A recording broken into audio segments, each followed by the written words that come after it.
Welcome to Some Say I'm Gifted, where we teach you the magic of walking in your spiritual gifts and how it can help you navigate this crazy life, and helping you understand that even though we're in this world, we are not of it.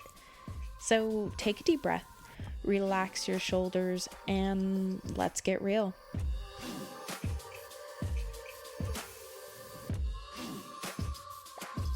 Hello, world. I feel like I got caught red-handed. Sorry. I'll fix it in a second. All right, we're talking about microphones and stuff, techie stuff. Anyways, that's better. Okay, so ladies and gentlemen, I'm Tess from Some Say I'm Gifted. I'm here with my amazing friend, podcaster, hostess, Morgan and Danielle. Say what's up, ladies. Hi guys, I'm Danielle. Hey guys, I'm Morgan. Now you hear the sultry sounds of our voice. Hello, Kat. Every time I hear the word sultry, I think of your mom. Really? Because she used to say it all the time. That's because there was a movie where the sultry followed the sultry sound of my voice. Anyway, I think it was a kid's movie. It's weird. Yeah. Anyways, we shout out businesses here and there. I want to shout this one out because the topic we're going to get into, and if you knew the person, you would understand, but today we're going to shout out a really cool company called Copper Key Realty. Oh. And it's for all your realty needs in Eastern Tennessee. Possibly in other states, but definitely Eastern Tennessee. I should probably know more about it. Anyways, if you need to look them up, they're on Facebook, Copper Key Realty. And Mr. Jim Rigsby is one of the owners and a good friend of ours. So Come buy and sell here. Yes. yeah, all that fun stuff. Okay. Y'all ready? Nope. Why are you scared of me? Because I never know what to expect from you. You're going to be shocked at this one, okay? Okay. So, have you ever lost a tooth? Like when you were a kid and you lost a tooth, what'd you do with it? She gave it to my mom. What? Give it. She just gave it to your mom. Yeah, and then she put it in a baggie and she'd put it under my pillow for me. Okay. Because that's what I was looking for. I was like, did you not even hear there's a dude called the Tooth Fairy? No, my mom did that one. Okay, so, yeah, but there's a Tooth Fairy, right? Yeah. I mean, we know what the Truth Fairy is. Yes. The truth of the tooth. The truth of the tooth. The truth fairy. The Truth Fairy, yes. I've met a few of those. And they are much different than everyone is picturing, I promise you. Anyways, okay. So, the same, Tooth Fairy, right? Yep. So, did the Tooth Fairy take your tooth, though? Or did they leave it? Took my tooth. Took your tooth. Really? They took mine. So, my kids growing up in the house they did were terrified of the Tooth Fairy taking their teeth because they knew it held part of their DNA. Mm-hmm. So, we had to leave a note for the Tooth Fairy that he could examine it. But ultimately, they had to be left with me. I like it. That's amazing. Because they didn't want anybody casting on them. And then I had to write a note to the Tooth Fairy saying that when they were little. I love it. That's amazing. That's probably smart. Yeah. Like, really, really smart. But it doesn't, sell the Tooth Fairy thing so well, but whatever. You know what I mean? Did the Tooth Fairy still leave him $1? My kids were, bougie. They had to be presented things. Oh. I should have probably taken pictures of it, but I would take, a doll's feet and put markers on it. So I could, make a path. Oh. They would leave notes back. They wanted, large bills, things like They be getting the good stuff. That Tooth Fairy. I thought I was living life getting $1. that. Really? Yeah. It's what, maybe 2. Yeah. Maybe 2. Oh, you got 2? I mean, it depends. Is it for the back ones? Yeah. The molars? the bigger ones. Yeah, the You got bigger teeth. bigger You bills. know, When I was a kid, the Tooth Fairy came and left me a note. I don't know how old I was, but it said, "You're going to have to break this and give the change to your mother," because my mom had forgotten and only had a 20. So it was, it was funny. That is funny. And then when you get older, it's funny. But, so, does anybody know where the tradition of the Tooth Fairy comes from? I do not. No. And this is why I picked Copper Key to talk about, because it's from Norse folklore. It's called Lorky, but it also is the Sandman. So it's kind of like the Sandman and the Tooth Fairy are the same. And I think my kids growing up had like a weird subliminal, unconscious knowing of it, you know? Because they were like, this is not good, you know? Because I tell people, you don't do that. If you go to different countries, especially a long time ago in different cultures, if you wore a necklace of someone's teeth, do you know what I mean? Yeah. That was not uncommon when you were in a battle-stricken country or, you know, whatever. Yeah. So this in particular, okay, so the folklore legend about the magical fae creature. So we got to stop there. Do you all know what a fae creature is? I always associated it with a fairy, but Yes, fae. okay. So fae is like the Celtic word for carry. Fairy, not carry. Although that could fly. Okay. Comes to blow sand in the children's eye to make them sleepy. At least that is what I was told when I was little. That's the Sandman, right? Okay, I'm reading an article, right? One is good for children, filled with pictures and dreams. The other is not for naughty children, that is empty. So one hand is like, so when the Sandman comes, he either blows from the right hand or the left. One's good dreams, one's bad. Oh. Okay, so this is like the Norse, right? And then, if you want nice, fun dreams, you must sleep without a fuss. Or, I'm not going to say this right, but it's Luke or Ko with a slash in it. JE. Will give you the naughty one. Which eventually became the Tooth Fairy. I don't know how that transitioned. This is, you know. Interesting. I mean, there's a lot here, and this is a pretty crazy article. Early Norse and European tradition suggested that when a child lost a baby tooth, it was buried to spare the child from hardships in the next life. A tradition of the Taduri or tooth fee originated in Europe for children's first tooth, and Vikings used children's teeth and other items from their children to bring them good luck in battle. What other items are there? Like their favorite toy or... Oh, okay. Oh my God! Fixing Or other like, body parts. no, but like a lock of hair. Yeah. Like a lock of hair. Oh, okay. Okay. That's about all I think. Jesus. Got a finger hanging.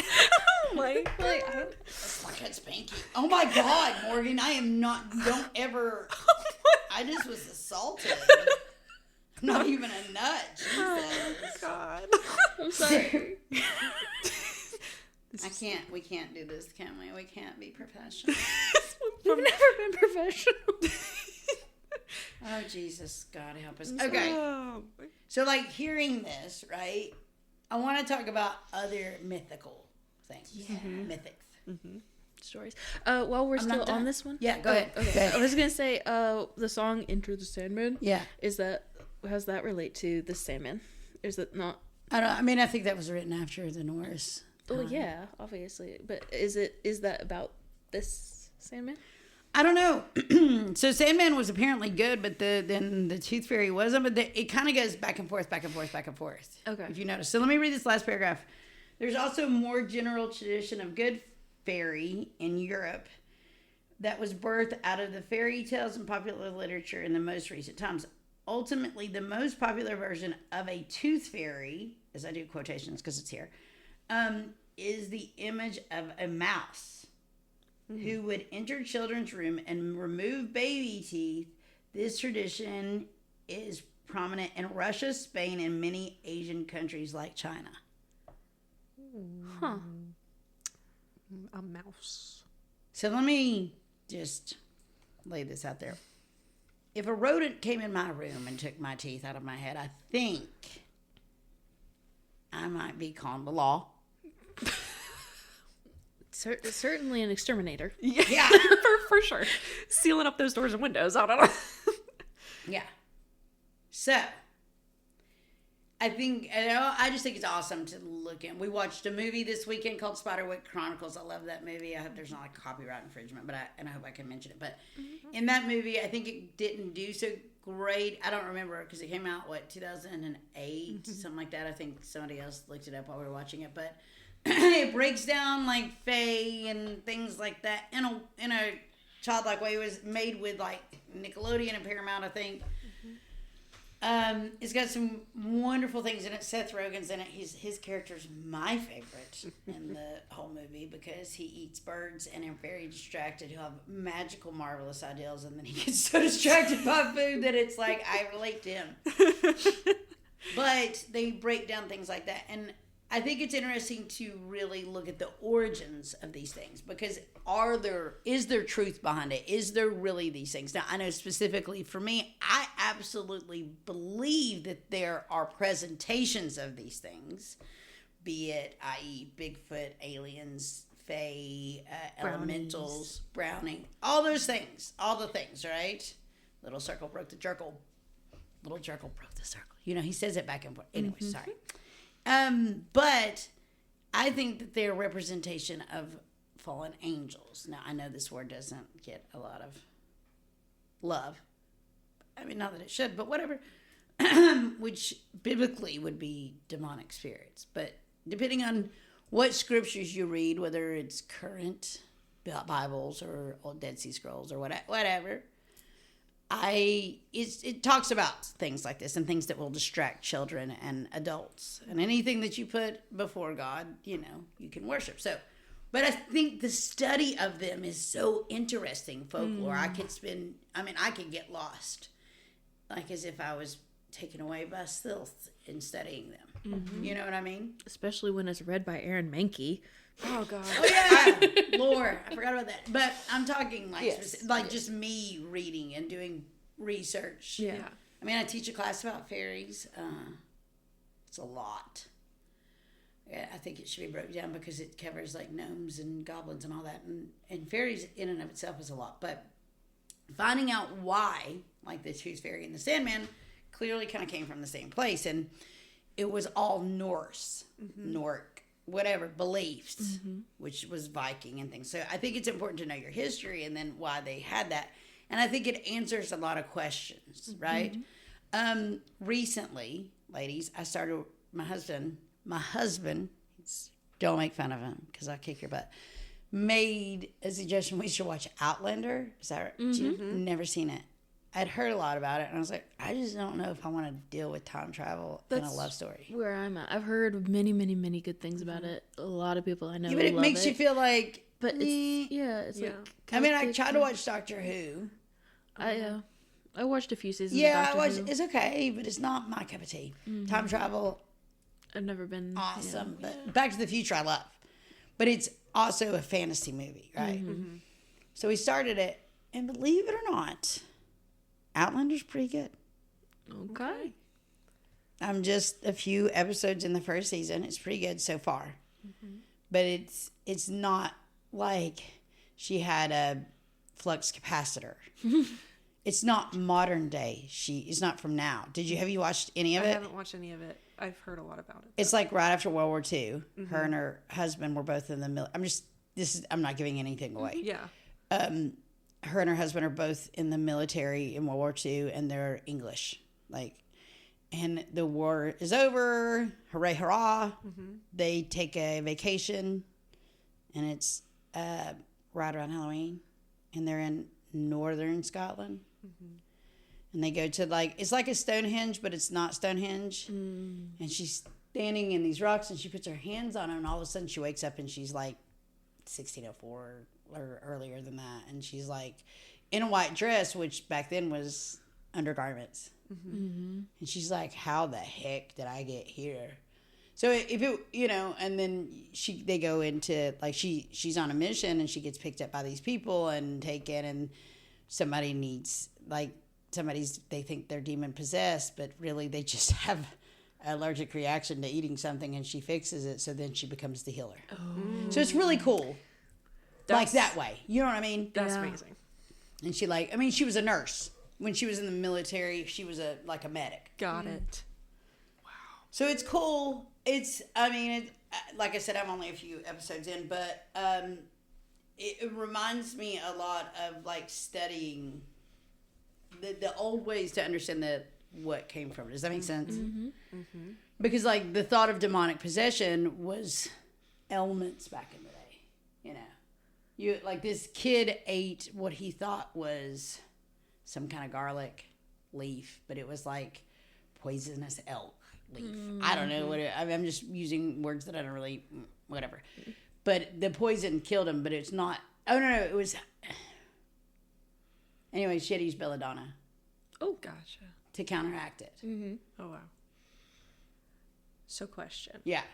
So in thinking about all of this, like, how do we feel about the reason why these originated, like fairies, and people intertwine them into kids' tales, for lack of better, was trying to introduce children to things that were deeper and darker than what they really were, but making them out in a way that they were digestible to kids. Does that make sense?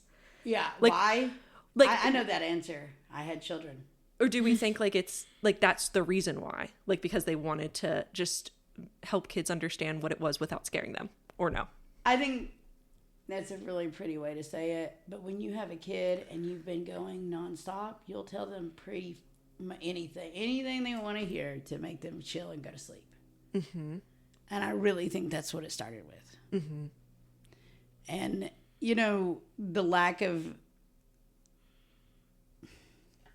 information, readable information, knowing that people couldn't read. You know, like the literacy level goes up every year, but what did it start with? You know, and there wasn't radios and TV, so everything was stories passed down. And you know, a kid will lay in bed. And think about it this way. If you think about, like, back in those times, did y'all ever watch, I think it was through the History Channel, but it was like a drama. It wasn't that great. It was called, I know a lot of people liked it. It was Vikings. And there was a guy that had, like, blonde hair, and he was married to a woman. And, like, they shared the bed with the kids, but then they would bring when they started bringing other lovers in and they shared a bed with the kids, that's when I quit watching, because I was like, this is just one took over the line for me. So, when you're laying in bed with a toddler or a kid that won't go to sleep, and that you have to sleep in that bed, and you have to get them to sleep before you go to, you'll pretty much tell them everything, especially when there's no electricity, especially when you're working the fields from morning to night, or you're hunting and gathering. You know what I mean? Like, you get creative. Back then it wasn't called creative, it was a way of life.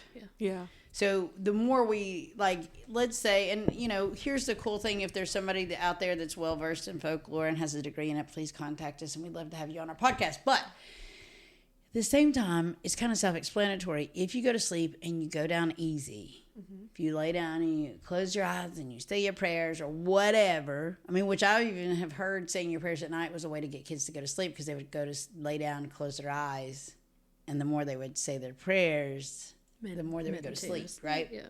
So, you know, you tell a kid, if you go to sleep really good, the Sandman will come and give you good dreams. If you give us a hard time, then you'll get bad dreams. So why do I know this? Because I had a client that was obsessed with the Sandman and thought that they were coming in, and this was an adult, I'm not making fun, that they were wishing them bad dreams. And I said, why do you feel this? Because I was told my whole life. And I said, well, I've never heard that story of the Sandman. Not once, not ever. And this person was older than me, so I started doing research and started really finding it out. And I was like, well, yeah, but it's also the Tooth Fairy. And somehow the Tooth Fairy came from the Sandman, which doesn't make a lot of sense to me, because this is the most I could find about it. So I think looking more into the Tooth Fairy and understanding it, but knowing that it was a trade and a token kind of thing, is what I found in the long run. The mouse thing is very interesting to me, and I want to dive into that. There is a movie called Guardians. Have you guys ever seen it? It's like an animation. With the owls and stuff? No, that's the Guardians of something, but this is just called the Guardians. It's got the Easter Bunny. It's got Jack Frost. It's got Santa Claus. It's got the Tooth Fairy, and it's got the Sandman. It's a great. Jude Law plays the Sandman. He does the voice. And I can't remember who does Santa Claus, but he's the Santa Claus that's got naughty tattooed on one arm and nice tattooed on the other. My kids love that movie. Anyways, the Tooth Fairy uses other fairies, and sometimes she uses creatures like mice and things like that to help her. which I always thought was interesting. But nevertheless, learning these things are important because it also tells you about your society. Like in America, you wouldn't really hear the story of a mouse coming in. Mm-hmm. Do you know what I mean? Because that's like abnormal and creepy. Mm-hmm. But in China, as this says, in Russia, it's acceptable. Mm-hmm. Yeah. So it does make you like look at even how they treat nature different than we do. Mm-hmm. There's so many things we can learn from it. So if for a second we can step back and say, I was taught about this. Did y'all have, I mean, Tooth Fairy I feel like is like a worldwide thing right now, right? Mm-hmm. Did you all have any other things? No, I didn't have any other things really like that. We didn't really get into the Easter Bunny, and my mom didn't do Santa Claus, that kind of stuff. So we had more of a abnormal lack of those things. But we did do the Tooth Fairy. That's crazy. That's so crazy to me because you're such a creative person, like with D&D and things like that. So your imagination's always been like super active. I wonder if that, I mean, I don't think it has anything to add or do with it, but I wonder how you would have thrived in a house with like believing in Santa and Elf on the Shelf and things like that. Mm. It's just cool to me. Sorry. It's super cool. No, we had Santa and the Easter Bunny and the Tooth Fairy. Other than that, that was pretty much all of the mythical creatures, people that would enter our home. There was nothing, no talk of like goblins, fairies, fae, none of that. Huh. Well, I grew up in a weird shit nut house. Okay. Okay. For multiple reasons, which is really funny because I'm out of honey right now. But we always had honey at our house. It's because we ran out this week and I haven't had time to go to the grocery store for my house. I've been going to the grocery store for other house. For work house is what I should call it. But we always had honey. We always had crackers because that helps appease a brownie, as we learned in that show. But I grew up learning that. Also, we always had crackers in general that would appease most fae-like creatures. We always put cinnamon in water that we prayed over on our door, which I don't know if y'all know about. I have a little weird folklore thing for you guys, which I mentioned to you all to remind me. So this is kind of like a folklore thing. It's a wives' tale, however you want to word it. Okay. If you buy a pair of shoes, like I'm pointing to those chakras because I just got them like a few weeks ago. But if you buy a pair of shoes and they fit, but like not, like they were just like a little bit bigger. You know what I mean? Mm-hmm. Like just a half a size bigger or whatever. And you take them off, you put them in a grocery bag, you put them in your freezer overnight, and the next morning when you get up, even if you get up at midday, you need it when you get up. You go put them on, they'll fit perfectly for the rest of your life. What? That's why I can wear a size 6 sometimes. That's great to know. Mm-hmm. So it's like an offering to feet or something. I don't know. We would put carrots out around Easter, not just for the Easter Bunny, but for the Easter Bunny's families, because you multiply like bunnies. We made sure the whole family was taken care of because you can't leave them out. To this day, I throw out all my fruit. I live in the woods. I should say that. I don't live in like a big neighborhood with a bunch of people, but I live in the woods, and I have several families of deer that will come eat out of my hand because I give them food all the time, because you have to appease. Appeasing is very important when you work with things. But you have to appease nature, so I leave them bananas, but I peel them. I don't, I just don't throw the peel out, but I peel them for them to eat. Mm-hmm. And apples and grapes and any fruit, and it's always gone. I make sure to always take care of the crows, because they are a connection to our ancestors. Do you want me to go into everything? It's really crazy. I do not say that I don't like somebody's cooking. I'm like, oh, I'm full. It was wonderful food. If you say you don't like their cooking, it gives a gateway for fairies to come in and take things. What? In their own home or in your home? Wherever you are. Really? Oh. And depending on how you feel about fairies, I personally think they're interesting, but I don't worship them. Mm-hmm. Don't play with them. Yeah. Yeah. Definitely don't take food from them. Yep. and I don't run around fairy rings, which are mushroom rings. And I understand, like, your dog had a bad case of diarrhea and he kept pooping in the same circle. I get it. But when you have multiple of them and there's no reason, that's when I question things. You know what I mean? Y'all have seen fairy rings, right? I remember the first time you told me about fairy rings, and I was like, I've never seen one of those in my life. And then literally the next day I was like, there's one right there. Yeah. The worst, this is going to sound bonkers, the most I ever saw at one time was in, I want to say Manio, where the Lost Colony, when they dug up, remember when they were digging up there while they dug up? Oh my God. They were all over. It was everywhere. It was terrifying. And you would think that if it was just sporadic, they wouldn't be in a perfect circle. Yeah. Yeah. Yeah. I mean, I was like, what are these animals eating around here? You know? But a lot of it has to do with my indigenous background, because, like, you give, like, food to the animals and you don't waste things and things like that. But then we had specific things, like, you don't say the thing about the food, you know? You don't... I mean, you could, like, let's say you go out to someone's house and you eat, or you come home and your spouse, and you're like, I couldn't do it. You know, that's not the same as telling the person there. It's like you're inviting them in to cause chaos. Okay, so that was going to be my question. Like, are these things, do they have to be invited into your home in order to start being there? I think so. But I think inviting them in can be a lot of things. Like, I keep a decorative boot, so to speak, outside my door that has things in it, bay leaves, fennel, things of that, to keep unhealthy things out of my life, my property, my family, things like that, like things that are causing harm. I keep all kinds of stuff. I mean, I could break it down thing for thing, but I purposefully do things, you know, and to keep my house and my family safe. And do I think the blood of Christ does it? Absolutely, but a little extra protection don't hurt. Other things aren't the worst. So I grew up learning about these things: Sprite, spliffs. I'm trying to sound like I'm talking about marijuana. Goblins, hobgoblins, gnomes. Now here's what's funny. My mom's side of the family could tell you everything you want to know about fairies, like in a really unhealthy way.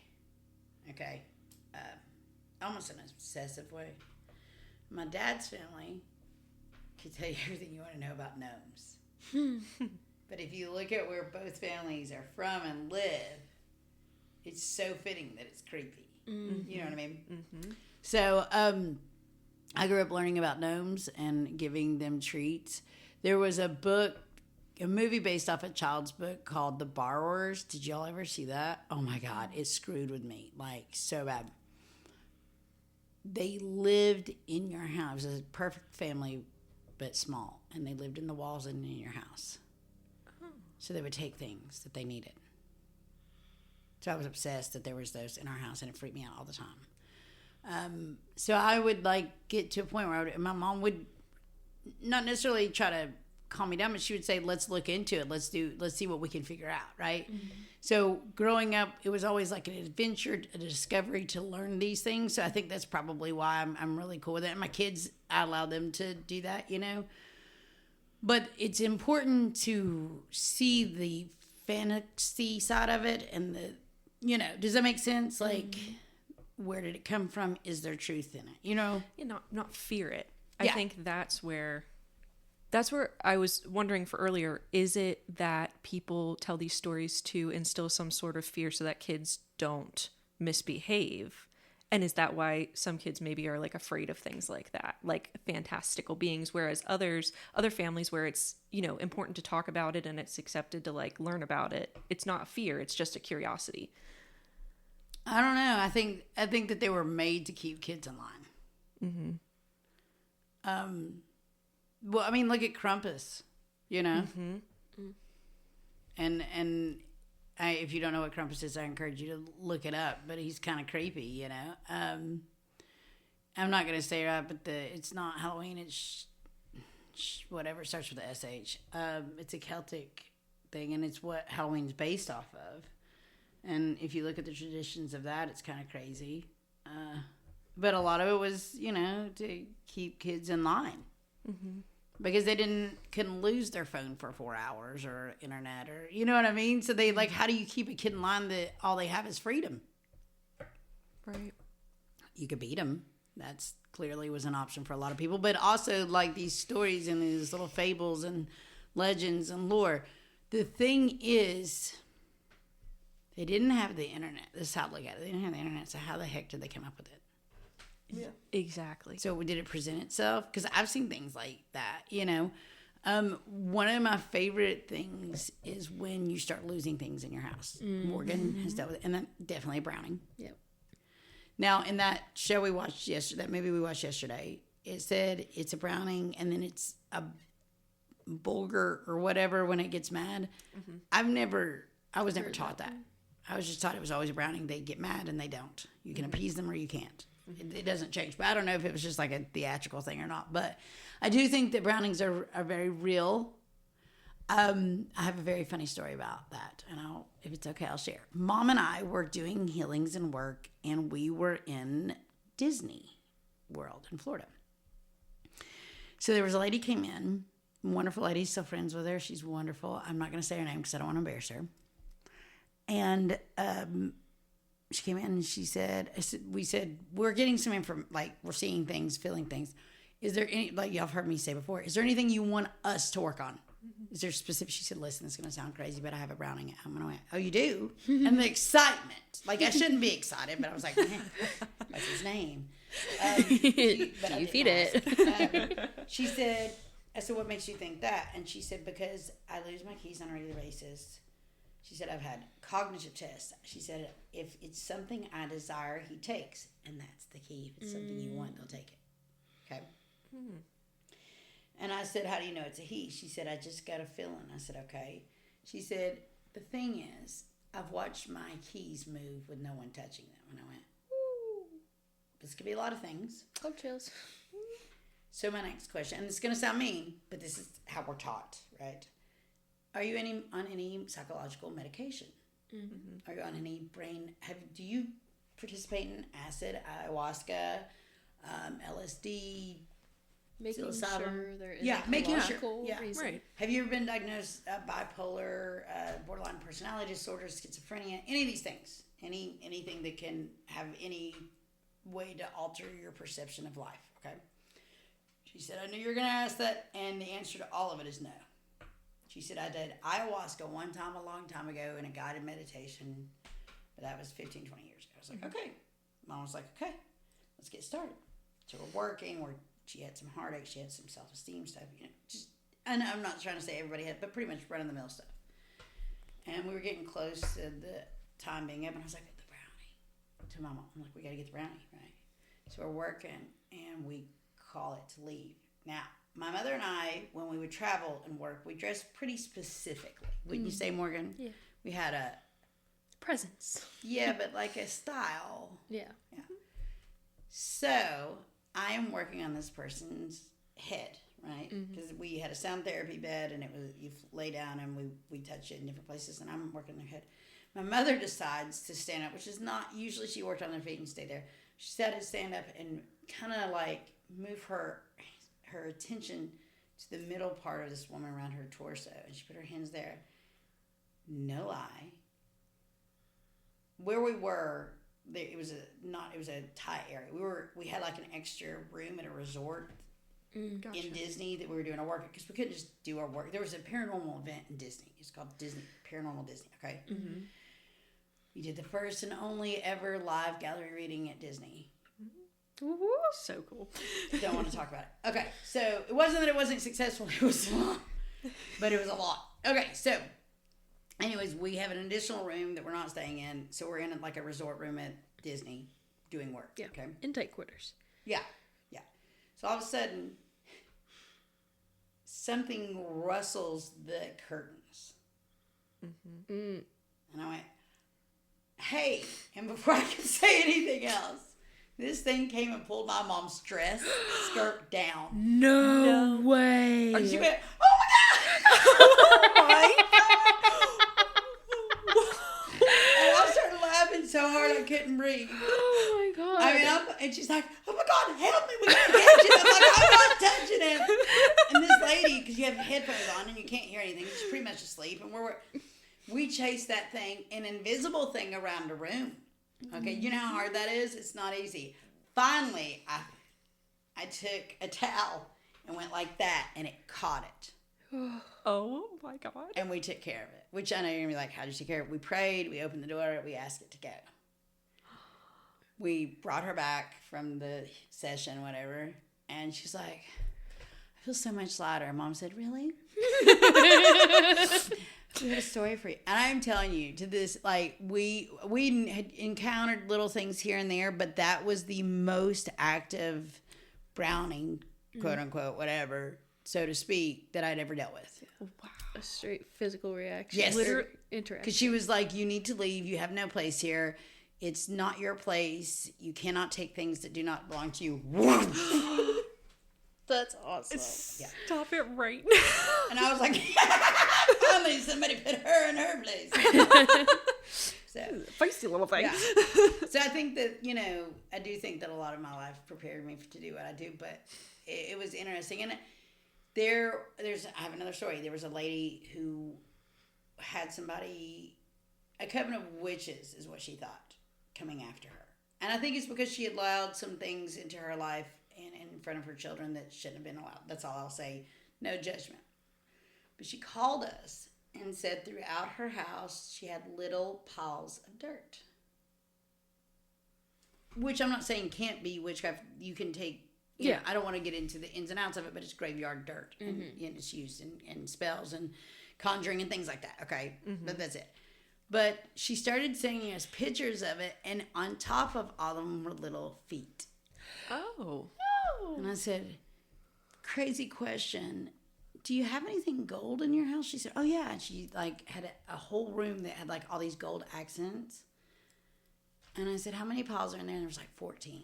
Holy cow, that's a lot. And I mean, we're talking it was like somebody took a tablespoon of dirt but piled it up. Uh-huh. But they were pretty close. And I said, it's because you've invited something into your house. It likes to go. But it won't step on your property. It brings its own dirt. Right? It was bringing stepping stones of dirt. Stop it right now. I don't know what it was. I mean, it could have been a fairy, fae, elemental. I get cold chills when I talk about it. I don't know. But we, suggested to do these things, and she's had no problem since. Smudging but not like with sage. We make our smudge sticks. And she didn't have to get rid of the gold or anything. No, but I mean, anointing oil helps. Mm-hmm. And if you have fairies in your home, I mean, if you have things in your home you don't want there, contact us. We'll do everything we can to help you. But at the same time, a lot of people invite them in and then ask people to come get them out, but don't really want them gone. So that's kind of where I live in that. But interesting stuff. So I think that maybe Mom was preparing me as much as I maybe didn't want to be in this field to do these things. But yeah, I grew up learning about all that. And I mean, even to the point when we would go fishing, you would have to leave certain amounts of food and things out for the, basically fairies of the ocean. And water to help, things like that. So. So cool. So I would love to hear if anybody else has stories like this that they've dealt with. I know my kids have seen and felt things. I mean, anything from creepy crawly things to pretty intense things. If you all want another story, I can definitely. So in Roan Mountain State Park, there is really weird, fun energy. Now, I think it's fun depending on who you're talking to. I mean, it's your choice, whatever. And I'm not judging. Don't judge me, right? So there was 2 or 3 places where I think you guys have been to the one where it's almost to the top of the mountain and it's so canopied and there's big rocks, right? I grew up going there all the time and my dad would always take me there. As the evening falls, it gets really dark there. And there are these lights that just start appearing. I'm not talking about the Brown Mountain lights. We'll talk about that in a second, which I think is really cool, and we should always, it's a historical thing that everybody goes sees, and it's in Mount Mitchell, Brown Mountain area, Morganton. Anyways, we'll talk about that later. It's funny that you bring that up because didn't Danielle just do a read on me yesterday about Mitchum County? Mitchum Oh County? yeah, it might be that area, but we should look it up. We should. Yeah. Anyways, this was different. So the Brown Mountain Lights, if you look it up, they are some scientists eventually said that there was like a fungus that glows in the dark, that appears but it flies. It flies? But it's not a firefly. Okay. Okay. We had something like that growing up, very similar that we saw all the time in Red Mountain, but it wasn't green, it was blue. And they were like little bursts of fire here and there, but it wasn't actually fire burning. Very similar to the things that you see in the movie Brave, the sprites. You know what I mean? Yeah, the elementals things. Yeah. Mm-hmm. But they were blue. Friendly. But they would lure you away into the depths of the woods. Yeah. It's scary. Yeah. So I, growing up, really thought everybody experienced stuff like this. And I talk about, I didn't really realize people were different until I got in college. You have no idea. No idea whatsoever.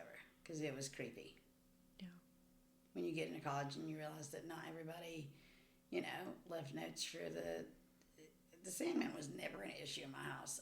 But the Tooth Fairy we always left notes for, and they always left notes for us. And I was big on leaving out things for people that needed it and appeasing things and taking care of them because they take care of us in ways, They kept things away from us and things like that. It's kind of interesting because if you think about it, it's like a whole... Like, if you think about how we live as people, we live in communities, and it's like we have these whole communities that move through ours that most people don't even acknowledge. Yeah. So it's very, very interesting. It's kind of like in less developed areas, you have cows walking on the streets and wild dogs and stuff, and some people will feed the starving dog, and it's kind of like we have that all through our community and we don't even recognize it or acknowledge it. Yeah. Mm-hmm. So it's very interesting because it's like you're the person who does. Yeah. Well, I mean, not just recognizing and acknowledge it, but walk with it. Yeah. I think that's what was so creepy because as I got older, I talk about how I was taught things of the light, things of the dark. As I got older, and I was like, this is some dark stuff that y'all have said for us to do, and we do it knowingly and willingly with not necessarily intention in our heart, but we're just following orders, and I don't think I want to introduce that to my kids. Mm-hmm. So I did present it to my children, but these are mythical creatures, so to speak, that we can't get fixated on. Yeah. My kids are like, do they exist? And I tell them in some cultures they do. Mm-hmm. In some cultures people think you're bonkers. It's the same as talking about Bigfoot or aliens. Some people are like, absolutely. Some people are like, no. Regardless that recently the government said they're real and that octopuses are probably aliens. Regardless. Right? Regardless. Mm-hmm. It is what it is. So I don't worry. I think another thing is, because it was presented to me so much growing up, I don't focus on it. I love to learn about it, but it doesn't take my day. Mm-hmm. I could if I let it, but it's just it's more to learn. It's interesting. And gnomes to me are just as interesting and magical, really. And I think every culture has subcultures like this, like you said, and whether you're indigenous or whatever, they have all these, things that they talk about too. Yeah. So I think it's really interesting. My favorite thing about all this is showing someone proof that this exists. Because when you talk about it all the time, and when you like the mushroom rings, they started appearing. Yes, but before it was almost like blinders were up to it. Yeah, they had to. More than likely, they had to have been around at some point. Maybe not. Maybe. Which is interesting because in the Spiderweb Chronicles, you have to put on the glasses to see it. Yeah. You know what I mean? And it's like maybe there's some sort of spiritual glasses being put on to see those things once you believe that they might be real. Or a hobgoblin spits in your face. Whatever works best for you. Either Thank way. you, Hobgoblin Test. Is that what I am? It's so funny. So my oldest son, well, both of them do D&D, but my oldest son asked me, what characters would you be in D&D? And I said, I just recently found out there's so many different genres of D&D, whatever. And he said, like, fairy would, and I was like, if I was probably, I'd probably be, like half gnome, half fairy, because that just feels natural to me, because that's how my parents would have worded it, And he said, what does it mean? I said, the ability to burrow, but the ability to fly. And he went, why did you know that so quickly? I said, because I was taught about both, like tunneling down and then flying above. And he said, okay, what about sea? I think I told you guys this, the sea. If it was one, and I said I would be, was that octa, mermaid, octa, whatever, like half squid, octomade, yeah, half mermaid or half human, half octopus, squid, whatever. Because I do so many things, and the tentacles would really help. And he laughed, and then he said, "What about like a 1920s, 30s New Orleans theme?" And I was like, "Probably like a voodoo vampire gangster." He went, "Unfortunately, Mom, I see that all of those actually are you." And I don't know whether to take it as a compliment or what. He's right. But, and I mean, recently I had someone say, I see a Celtic gypsy. And I just happened to like show my presence. So, With a kilt. With a kilt. So I think it's important to like understand these things and not dwell on them. But I mean, is it weird for you all hearing this stuff, not growing up with it? Yeah, it's almost like watching a movie. Really? Yes, because I feel like the only time I ever was exposed to that was in like made up movies and TV shows. Mm-hmm. Yeah. That's so crazy. That was it. Or like, I guess like Magic Treehouse type stuff, like reading it in some stories and fairy tales and stuff too. Like I was like, oh, this is all this like mythical made up world. None of it actually exists. And then it was like, but there were, weird things that would happen. And I was like, I don't understand. If it's not real, then what is the explanation for these other things? And is there? I don't know. Go ahead, sorry. Sorry, I have a question for you, Danielle. Do you remember a moment or have anything like that where somebody told you, like, no, that's just your imagination? Like, I don't have any definitive memories of someone telling me, no, those things don't exist, or, like, you're making that up. Like, I don't have anybody that put me down for believing or making, like, I made up my own imaginary friends and everything, but I never had anybody like tell me no, those things don't exist. So like I wonder why I didn't have more of that. Like nobody, like somebody encouraged it for you, nobody necessarily put it down for me. So I, if I was seeing those things, did I just naturally turn away from them because society tells you that they don't? What makes you think you turned away from them? Because, like, I didn't see, like, before I met you, I'd never really seen or experienced any of that stuff. Pretty much the only thing I had was my imaginary friends. Mm-hmm. So, I'm wondering for you, Danielle, if somebody directly told you, like, no, those things don't exist, or no, that's your imagination. There was only, like, one time I can vividly remember that I saw something and told my parents about it, and they were like, I'm pretty sure you were just dreaming. And I knew I was awake, very much awake, but I was like, long story, but I used to have to go sleep with my parents because I wouldn't be able to sleep by myself because I was too scared of what I was going to see and dream about. So I was sitting on the ground, just like looking out into our hallway outside of my bedroom. And I vividly saw a huge white wolf run, like spiritual though. It didn't look real. It looked like very kind of like ghostly almost, like you could see through it. Yeah. Run across our hallway in the middle of the night. And the next morning I was like, Mom, I saw this thing. I don't know what it is. And right after that, we had gotten a white dog that looked very similar, but we hadn't gotten him yet. Okay. And she was like, well, it was the middle of the night. You were probably really tired. You were probably just dreaming. I think it was probably just that. Like, don't worry about it. It's fine. And I was like, okay. But, like, I don't know how to explain that because I saw it. But, like, so that's the only time I can really vividly remember, like, me saying, I saw this thing. And she was like, you were probably just dreaming. And I was like, okay. How old were you? Like 8, 9. So, memories before 5 are damn near impossible. Before, 8, really, more realistically, but not really, Mm-hmm. So for you to have a vivid memory of that, God only knows what happened prior to that and what you saw. Mm-hmm. Okay? Mm-hmm. Her having imaginary friends is a shameful thing. She probably didn't tell anybody what she was seeing. And as we talked about yesterday, really can't remember what they look like. The difference is my mom had seen the flip side of things, and so had my dad, and they knew what happens if you can, get taken away. And being gifted and knowing that from a young age, they made sure I knew what I was dealing with.